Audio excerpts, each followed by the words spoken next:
Hello， 大家好，我是91APP 的陈开佑 Ken。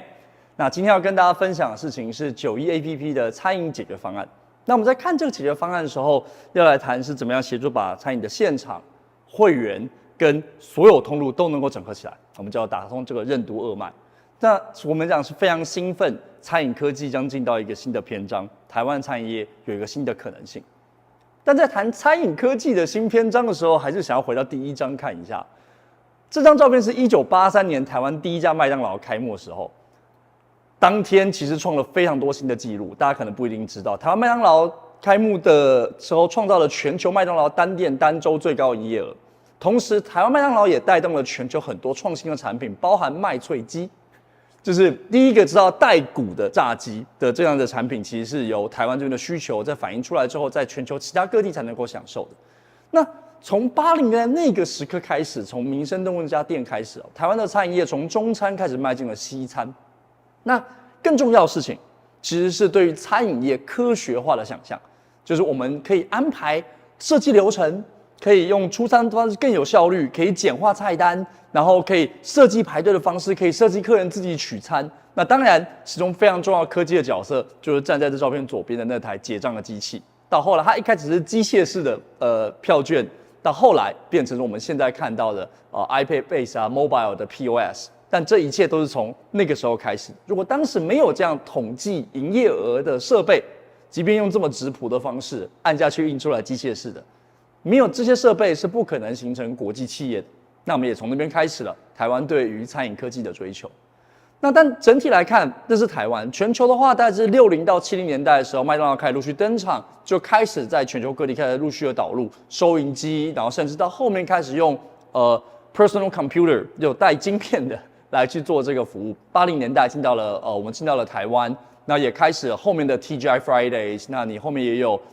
君悦，当时叫做凯悦饭店等等的体系进来，我们开始接触到更多说餐饮业是可以用科学化的方式来管理，也有一些功能可以做使用的。然后之后持续发展，80年代、90年代、2000年、2010年，王品上市。那我们开始更能够去想象说，餐饮业其实可以很科技的方式，可以很科学的方式来做。那10年到20年的时候呢，我们直接开始使用网络、mobile internet 等等的工具开始陆陆续续的出现，我们就开始想象可以标准化，那几点几取可以走到另外一个规格。但原来的起点对我来说还是很是麦当劳的方式，一切都是往科学化的方式想象。提高效率、设计流程来做这件事情。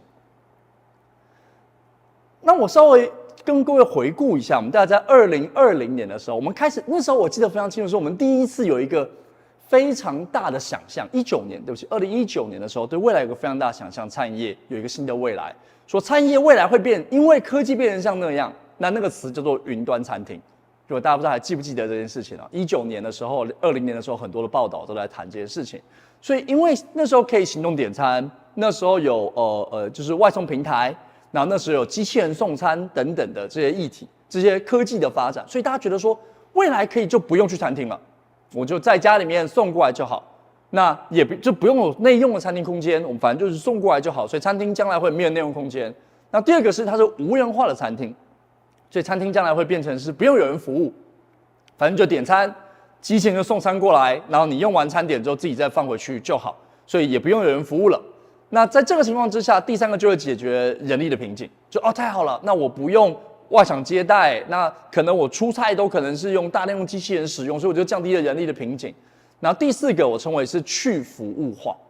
就是我们就不用提供太多复杂的服务，所以只要食品，不用周边的服务，所以我就可以降低成本，管理也能够更简单。那这件事情其实是对我来说，依然是回到麦当劳当时愿景的延伸，一个速食化、去服务化的未来想象。没有服务就没有这些成本还有麻烦。但这个未来，我们现在站在这里，后来好像不是这样发生的。如果大家记得，疫情结束之后，就台湾来讲的话，进到23年的时候，本来大家可以在线上享受各种线上娱乐，免费听音乐，免费因为已经订阅，所以电影也不用另外再付钱，免费看电影。这些都可以线上，但大家却疯狂的想要挤回去演唱会，大家想要去到现场去做体验。大家即便可以在家吃饭，也有非常多的冷冻包的食品的选择，在疫情中发展过，但大家拼命的想要回到餐厅里面去，因为我们作为人类，我们看到消费者想要的事情是消费体验，永远会有一些需求是我只要商品，我不需要服务的，这是一个会持续成长的区块。但餐厅还会是餐厅，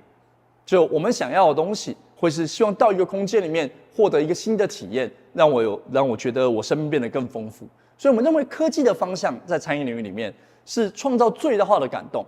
不应该是移除体验，而是应该创造体验。而这个体验其实必须来自于人。你看到 APP 里面跳出来的推荐内容，看到就是 iPad 上跳出来的图片，播出来的音乐，对比有服务人员在旁边跟你介绍，是完全不同的体验。餐厅就是剧场，它是提供感动的地方。所以我们看到的餐饮未来，看到的餐饮科技的未来，其实我们称为是 high tech、high touch。好的餐饮科技不是去人化，而是助人化。我们要做的事情是帮服务人员能够表现得更好。那么只有这2-3年有非常多很有意思的例子，譬如说在美国一个最棒的汉堡店连锁品牌之一，我个人非常喜欢，叫 Five Guys。那 Five Guys 它其实在之前就架设了自助点餐机，但是它跟其他连锁速食品牌麦当劳这些有一个很大的差别是，它在点餐机的中间还是安排一个人员来帮你点餐，来去给介绍协助你来使用这件事情。然后居然发现，光是做这件事情，他们的客单价就成长了将近快2位数，只是因为帮人陪他一起做点餐。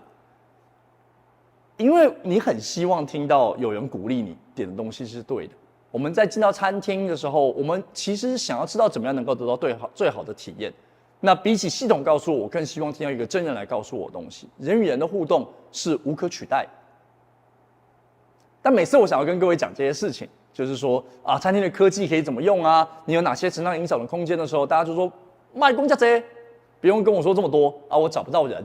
我真的找不到人啊，我这边工作，那我就只能够完全使用无人化的科技，因为没有人，所以我就不能够使用高体验的科技，我根本人都没有。